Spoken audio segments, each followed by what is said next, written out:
अगर आपको मौका मिले हिमाचल की एक घाटी में जाने का, एक अनजान सफ़र अजनबियों के साथ और एक अनजान रास्ते पर, क्या आप ये मौका लेंगे?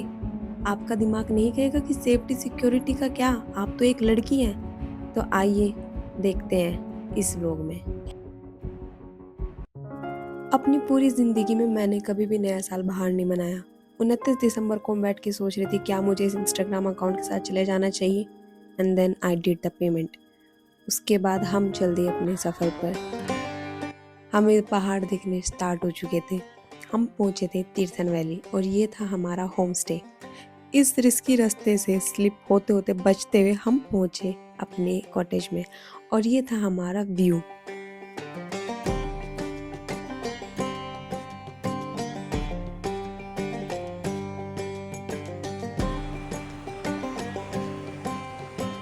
फिर हम सब जल्दी से फ्रेश हुए, अपने रूम्स में जाके कपड़े चेंज किए और दोबारा से इस रिस्की रास्ते से वापस आते हुए हम चल दिए अपने डे 1 साइट सीइंग पर।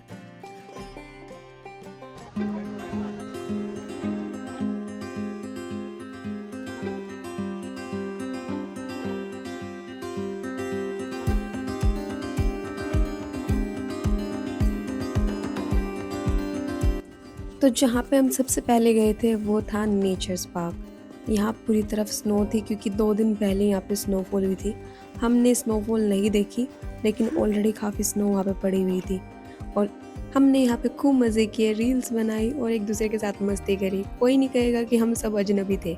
सब के सब कितने अच्छे और एक दूसरे से इतने कॉर्डियल थे।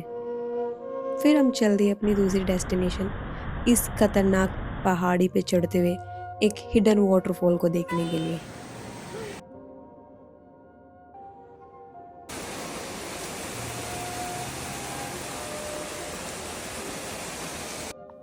उसके बाद हम चल दिए वापस अपने होम स्टे की तरफ क्योंकि रात होने वाली थी। ये हमारा टेरेस से व्यू था। सबने न्यू ईयर सेलिब्रेट किया और मैं जाके सो चुकी थी।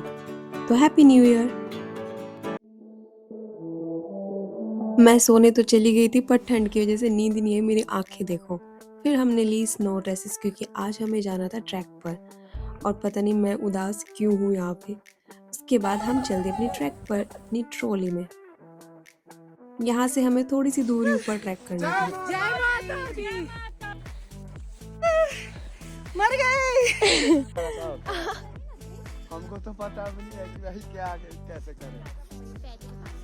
जिनको थोड़े बहुत हेल्थ इश्यूज थे उनको चढ़ने में थोड़ी प्रॉब्लम हो रही थी, लेकिन जो ड्राइवर भैया थे वो इतने सपोर्टिव थे, उन्होंने सबकी हेल्प की।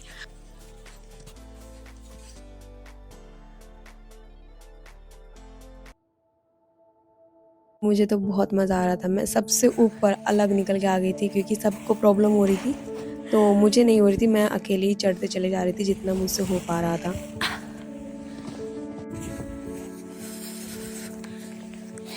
क्योंकि मुझे लगा था कि ये तुंगसी टेम्पल है छोटा सा, यहाँ पे देखो सब लोग पीछे थे, बट ये तुंगसी टेम्पल नहीं था। इससे भी ऊपर एक ट्रैक थी और वहाँ पे जैसा आपको दिख रहा है बाकी लोग नहीं जा पाएंगे, इसलिए हम भी नहीं जा पाए। फिर मुझे भी स्नो एक्टिविटीज़ करके नीचे ही आना पड़ा and then I taught some of my friends कि कैसे व्लॉग हो ये सब करते, जबकि मैं खुद नूब हूँ क्योंकि मैंने सारी वर्टिकल में लिए हैं। यहाँ से चलते हुए आ रहे और यहाँ से ऐसे चल के जा रहे सब। यहाँ से पूरा ऐसे रास्ता है, वहाँ पे हमारी ट्रैवलर वेट कर रही है।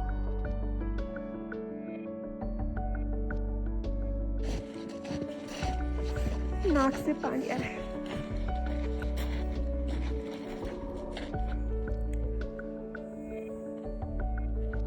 सबसे पहले नहीं, मैं बीच में आई हूँ। आज था हमारा वापस जाने का दिन। हमने एक पास की शॉप से एप्पल्स खरीदे। उसके बाद हम गए इनके मंदिर जो था बालो टेम्पल। ये पाइन फॉरेस्ट के बिल्कुल बीच में, सभी पेड़ों के बीच में है। इससे 1.5 किलोमीटर दूर बाहर निकलते ही ये बालो लेक है, जिसको नाकू लेक भी बोलते हैं बाहू वैली में।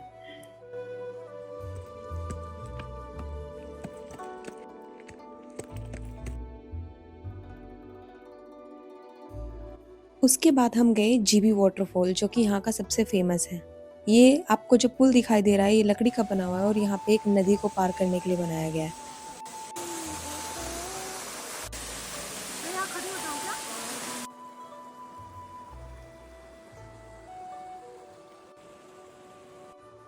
हमारी आखिरी लोकेशन थी कुल्लू कतंडी या फिर मिनी थाईलैंड।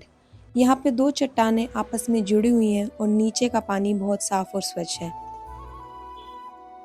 ये टूरिस्ट डेस्टिनेशन यहाँ पे बहुत ज़्यादा फेमस है और कुछ लोगों को तो कहना है कि हमें इसे थाईलैंड नहीं बोलना चाहिए, क्योंकि ये जो विशेषता है साफ पानी की या चट्टानों की, ये सिर्फ थाईलैंड तक ही सीमित नहीं है, इसलिए हमें इसे कुल्लू कतंडी ही कहना चाहिए।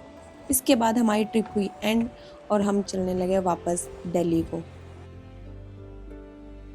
ट्रिप तो ख़त्म हो गई, लेकिन इस ट्रिप ने बहुत सारी मेमोरीज दी। वापस आते हुए हम डांस करते हुए आए, सब बहुत अच्छे से सब ने एंजॉय किया, काफ़ी रील्स, काफ़ी मेमोरीज।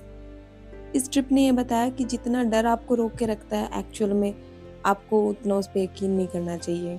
मैंने इसको बहुत पोस्टपोन किया, तो अगर आप भी ऐसे सोच रहे हैं कि यार जाऊँ कि ना जाऊँ, तो just give it a try and you will not regret it because this is worth a chance.